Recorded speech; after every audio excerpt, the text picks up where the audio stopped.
더군다나 이제 과연 그럼 이 영재센터라는 아이디어가 어디서 나왔느냐? 이렇게 하니까 오늘 이규혁 씨가 이야기를 한 게, 우리, 쇼트트랙의 이제 스타, 김동성 씨가 있지 않습니까?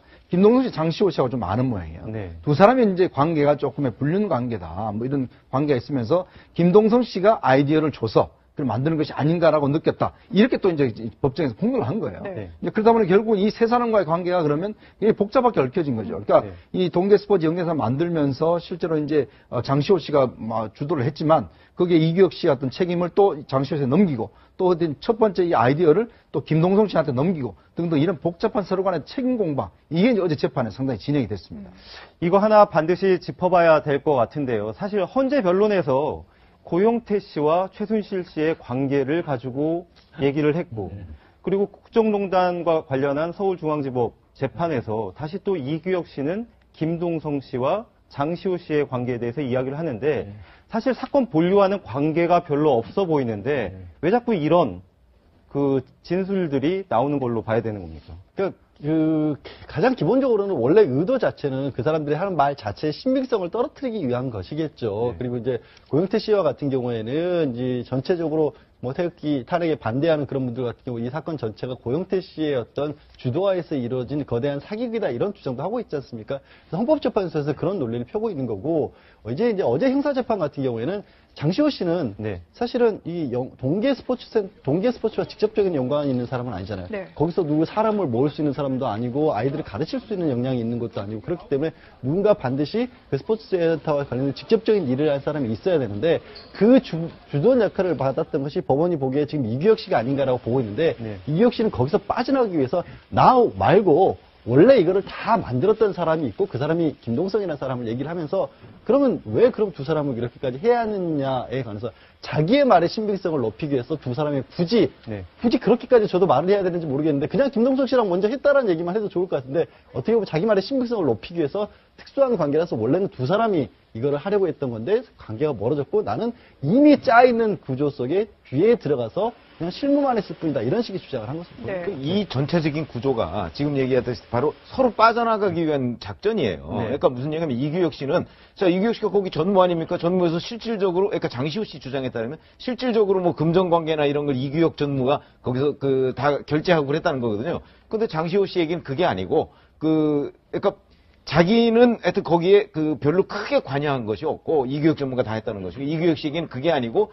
자기는 그냥 거의 껍데기였고 실질적인 거는 이제 장시호 씨와 김동성 씨의 그런 개인적인 관계에서 비롯돼서 이 둘 사이가 조금 틀어지면서 자기는 중간에 끼어들었을 뿐이다. 그러니까 자기 책임은 별로 없다는 거죠. 그러니까 서로 책임을 빠져나가기 위해서 다른 사람한테 떠밀었는데 그 떠미는 과정에서 뭐 남녀관계 얘기까지 나옵니다.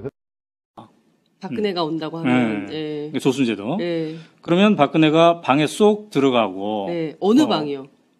거기에 이제, 그래서 이제 바로 그 방 얘기를 또 합니다. 어느 방? 이게 이제 14쪽에 이게 있는 건데. 예. 이 14쪽이 바로 이제 요쪽인데요. 예. 여기에 이제. 방과 관련된 얘기. 방과 관련된. 그 골방에 대한 얘기가. 예. 그게 한두 평 정도 되는 예. 방이었다고 이렇게 얘기하는데. 예. 자, 조순재 씨는 말이죠. 그 골방에서 네. 박근혜 최태민 씨가 단둘이 3시간이나 4시간 정도 있었다고 합니다. 자, 14쪽에 구체적으로 이런 표현이 나와요. 네. 3시간, 4시간 안 나오고 둘이 있는데 그 골방이 요만한 거야 이런 표현을 해요. 이 방이 좀 좁고 길다. 한두 평 정도 되는. 둘이 들어갔다 하면 3시간, 4시간 있는데 밥은 먹어야 되죠. 밥은 문간에 갖다 놓으면 영감이 들고 들어가서 자기네들끼리 먹고 이렇게 영감은 최태민 씨를 얘기하는 거죠. 예. 예. 그러니까 그렇게 긴밀한 관계였는데 그러면 과연 몇 번이나 왔을까라고 그 질문자가 물어봤더니 네. 한 달에 몇 번이나 왔습니까? 그랬더니 자주 왔다.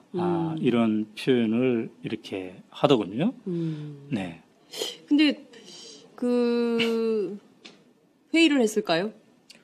뭐 심층 토론을 할 수도 있죠. 네, 심층 토론. 우리 옛날에 시국 걱정하면서 네. 카페에서 예. 특히 그때는 수배당할 우려가 있었기 때문에 예. 80년대 초반 예. 전두환 정권에 예. 아주 은밀한 골방에서 예. 서너 명이 토론하고 그런 적도 있었죠. 예, 그렇군요. 이제 일부에서는 박관천 경정이 네. 그 얘기한 거 보면 이게 남녀 관계를 보고서 암시한 그런 네. 대목도 있지 않겠습니까? 네네. 근데 이제 두 사람의 나이는 네. 거의 40살 차이가 나거든요. 아, 예, 그렇군요. 그렇기 때문에 네. 예, 그렇게까지 생각할 필요가 있을까 하는 생각이 드는데. 근데 궁금한 것이요. 네. 뭐 시국 토론을 했을 리는 없고 굉장히 자주 간첩 점조직 하듯이 와가지고 최태민을 만났다는 거잖아요. 네. 제 생각에는 그 부인도 있고, 네. 그죠? 그 임선희 씨 부인이 있잖아요. 5번째 부인이긴 하지만 맞습니다. 부인도 있고, 그리고 애들도 있고. 그런데 밥은 또 누가 날라다 줬을 거 아니에요? 네. 그러면 이게 좀 그 정상적인 가정에서는 맞아요. 이렇게 네. 할 수가 없잖아요. 그래서 어떤 이제 아줌마가 자꾸 오는 거잖아요. 그래서 이 14쪽에서 네. 그 질문자가 얘기를 합니다. 네. 그 식구들이 많이 있을 텐데. 네. 예. 그 부담을 느끼지 않았을까 네. 이런 얘기를 했는데 네. 조순재 씨는 이 녹취록에서 어떤 표현을 쓰냐면 감수했다 이런 표현이 나와요. 감수? 뭘 감수? 그런 장면을 감수했다, 감내했다. 왜냐하면 네. 표현이 이제 엄청난 대통령의 딸이다 이런 표현이 나오고 그다음에 엄청난 돈에 감수하는 거지 이런 얘기를 합니다. 그러니까 조순재 씨는 최태민이 박정희 대통령이 남긴 돈, 그래서 박근혜의 소유가 되었을 법한 그 뭉칫돈, 이거를 관리하는 역할을 바로 최태민이 했기 때문에, 그리고 그 덕분에 이 집안이 굉장히 찢어지게 가난했다고 하지 않습니까? 네, 이 녹취록에도 나와요. 얼마나 가난했는지. 예. 굉장히 가난했대요. 예. 근데 이런 사람들이 엄청난 돈을 가지고 이게 혜택을 누렸기 때문에 예. 이 두 사람의 특별한 관계를 보고 예. 식구들이 예. 아내는 아내대로 식구들이 여러 가지 불편하고 쑥덕거렸지만 감내할 수밖에 없었다. 감수라는 표현이 나옵니다. 감수할 수밖에 없었다. 이런 표현이 나오는 거죠. 그러니까 이 둘의 특별한 관계가 예. 골방에서 서너 시간 같이 있을 관계잖아요. 예. 시국 토론을 했는지 어떤 종교적인 어떤 행위를 했는지 네. 또 다른 행위를 했는지를 모르겠으나 근데 이것이 단순히 이런 밀접한 관계만 국한되지 않고 돈까지도 관리하는 그 관계로 이어진다는 거죠. 20살 차이가 나는 네. 고영태가 자기보다 20살이 많은 최순실과 성관계를 하는 게 돈 때문이었다라고 말한 게 맞지 않느냐.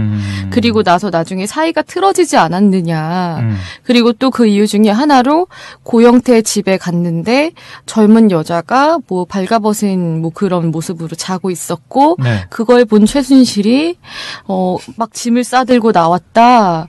그러면서 어느 날 자기한테 가지고 나온 것 중에 하나라고 보여준 것 중에 굉장히 비싼 시계도 있었다면서 뭐 이런 식으로 계속 이게 대리인단 변호사들이 헌재 심판정에서 이런 질문을 계속하는 거예요. 보통 그거 민사 이혼 소송에서 그러니까요. 이혼 소송에서 하는 거고. 예. 아니 지금 그 폐지된 거 갑자기 간통죄. 네. 간통죄도 폐지된 마당에. 네네. 이런 얘기를 이렇게 생생히 들으니까 너무 어처구니가 없더라고요. 그게 시간적으로 봤을 때 시간적으로 봤을 때 상당한 부분을 차지했죠. 그러니까 차은택 씨에 대해서 질의를 하는 내용은 대부분 다 여기에다가 아하. 소진을 했어요. 그래놓고 이중환 씨가 했던 말이 구역질 나는 잠시만요. 이중환 변호사가 그 워딩을 썼어요? 네. 구역질 나는 직업을 가진 남자가 한 거짓말 때문에 나라 전체가 혼란에 빠졌다. 이게 이날 변론에 대한 대통령 대리인단의 자체 평가였어요. 진실이 규명됐다. 구역질 나는 남자가 이렇게 나라를 사달을 냈다. 이거였죠. 예. 대통령 측 대리인단이 한 거는 요거랑 예. 헌재 또 나와서 재판부랑 싸운 거. 이번 주엔 그거밖에 없어요. 진짜 그분들은 계속 네. 그 헌재 재판관들하고 싸우는데 네. 처음에는 왜 저럴까 그랬거든요.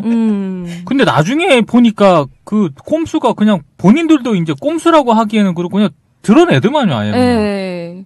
그냥 대놓고 아예 국회랑 내통하고 있는 거 아니냐, 네. 재판부가 이런 말까지 네. 해서 박한철 소장이 원래 그냥 재판관들은 소리를 안 지르잖아요. 그렇죠. 막 버럭하면서 무례하다고 말을 하기도 했고, 뭐 나머지 내용은 워낙 많이 나왔으니까 또 하나 또 볼만한 거는 이혼 소송처럼 진행한 거 하나, 그리고 싸운 거 하나, 예. 또 하나는 계속 꾸준히 모른다. 박 대통령에 대해서 모른다.